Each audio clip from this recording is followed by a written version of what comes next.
आज मैं आप सबसे इंस्टेंट रबड़ी की रेसिपी शेयर कर रही हूँ, जिसे आप गोल्डन रबड़ी भी कह सकते हैं, जो कि बहुत ज़्यादा मज़ेदार बनकर तैयार होती है। आप इस रबड़ी को जलेबी, मालपुरा वगैरह के साथ सर्व कर सकते हैं और इसकी कुल्फी भी जमा सकते हैं। और अगर अचानक घर में मेहमान आ जाते हैं तो आप झटपट घर में मौजूद अज्जा से ही सिर्फ 10 से 12 मिनट में ये रबड़ी बनाकर सर्व कर सकते हैं। और दूसरा, सिर्फ 1 किलो दूध से 1 किलो रबड़ी बनकर तैयार हो जाती है।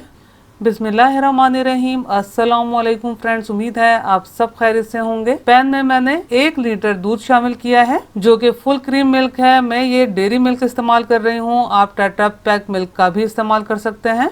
हाफ कप ड्राई मिल्क शामिल किया है। ड्राई मिल्क शामिल करने से दूध गाढ़ा हो जाता है, यानी कि दूध को हमें काढ़ना नहीं पड़ता। और दूसरा, रबड़ी का टेस्ट बहुत अच्छा आता है, यानी कि रबड़ी क्रीमी बनकर तैयार होती है।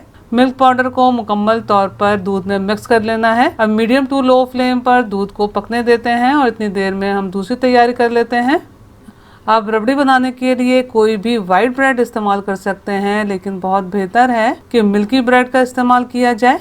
तो ये मैं छोटे साइज की ब्रेड इस्तेमाल कर रही हूँ, जिसके मैंने 4 स्लाइसेस लिए हैं। ब्रेड स्लाइसेस के चारों किनारों को कट करके हटा देना है। आप इनके ब्रेड क्रम्स बना सकते हैं और किसी भी स्नैक्स में इस्तेमाल कर सकते हैं। अब इनके छोटे छोटे पीसेस करते हुए ग्राइंडर जार में या फिर चॉपर में डाल के ग्राइंड करके ब्रेड क्रम्स बनाने हैं। ये ब्रेड क्रम्स बनकर तैयार हैं। आप देख सकते हैं कि दूसरी तरफ दूध को भी उबाल आ गया है। अब हमने क्या करना है, ब्रेड क्रम्स को थोड़ा थोड़ा डालते हुए साथ साथ मिक्स करते चले जाना है। ब्रेड इस्तेमाल करने से टेस्ट में कोई फ़र्क नहीं पड़ेगा, यानी कि टेस्ट ख़राब नहीं होगा। यहाँ तक कि जो भी ये रबड़ी खाएगा उसको पता ही नहीं चलेगा कि ये रबड़ी ब्रेड से तैयार की गई है। अब मीडियम टू हाई फ्लेम पर मुस्तकिल चमचा चलाते हुए रबड़ी को पका लेना है।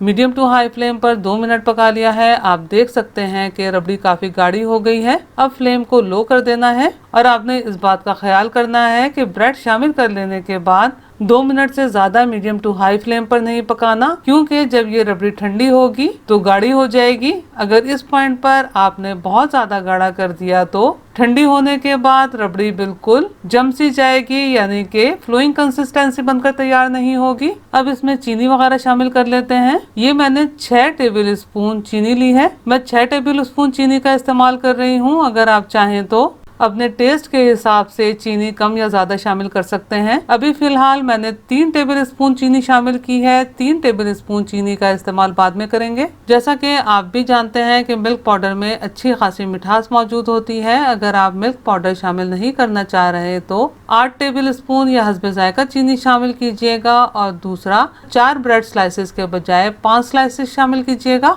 1 टेबल स्पून बारीक चॉप किए हुए बादाम शामिल किए हैं और ये 1 टेबल स्पून बारीक चॉप किए हुए पिस्ते। इसमें ये मैं 1/4 टीस्पून पिसी हुई सब्ज इलायची शामिल कर रही हूँ और ये 2 से 3 कतरे केवड़ा एसेंस के शामिल किए हैं।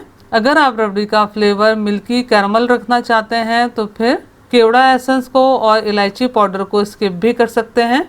तमाम अज़ा को मिक्स कर लेते हैं ताकि चीनी भी रबड़ी में यकजान हो जाए। और ख्याल रहे कि फ्लेम को मैंने बिल्कुल लो रखा हुआ है। अब रबड़ी को लो फ्लेम पर ऐसे ही रहने देते हैं और जल्दी से बाकी प्रोसेस पूरा कर लेते हैं। ये मैं आपसे बहुत मज़ेदार और फ्लेवरफुल रबड़ी बनाने का सीक्रेट शेयर कर रही हूँ। और दूसरा, रबड़ी का कलर बहुत अच्छा आएगा। बिल्कुल ऐसा लगेगा जैसे कि आपने रबड़ी दूध काढ़ के बनाई है, यानी कि 1 से 1.5 घंटा दूध को पका के रबड़ी को तैयार किया है। पैन में मैंने बाकी बची हुई 3 टेबल स्पून चीनी शामिल की है और फ्लेम को मैंने मीडियम रखा हुआ है। अब हमने चीनी को कैरामलाइज करना है। मैं आपको चीनी कैरामलाइज करने का सही और आसान तरीका बता रही हूँ। जिस तरीके से चीनी कैरामलाइज की जाती है, आपने फ्लेम को मीडियम ही रखना है और इसमें बिल्कुल भी चमचा नहीं चलाएंगे। आप देख सकते हैं कि चीनी मीडियम फ्लेम पर मेल्ट होना शुरू हो गई है। जब चीनी मेल्ट होना शुरू हो जाए तो आपने मीडियम टू लो फ्लेम पर इस तरह से पैन को मूव करना है। खुद ब खुद चीनी मेल्ट होते हुए कैरामलाइज होती चली जाएगी और अपनी रिक्वायरमेंट के हिसाब से चीनी को कैरामलाइज करना है। बहुत ज्यादा कैरामलाइज नहीं करना। अगर ज्यादा करेंगे तो क्या होगा, चीनी जल जाएगी और रबड़ी या किसी भी चीज में शामिल करेंगे तो कड़वाहट भी आ सकती है। चीनी मुकम्मल तौर पर मेल्ट होकर हमारी रिक्वायरमेंट के हिसाब से कैरामलाइज हो गई है। अब इसे रबड़ी में फौरन शामिल करके मिक्स कर लेना है।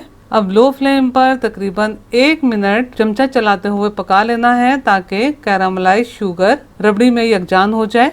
अब इसे मैं रूम टेम्परेचर पर ठंडा करूंगी और थोड़ी देर के लिए फ्रिज में रखूंगी ताकि आपको ठीक तरह से रिजल्ट पता चल सके।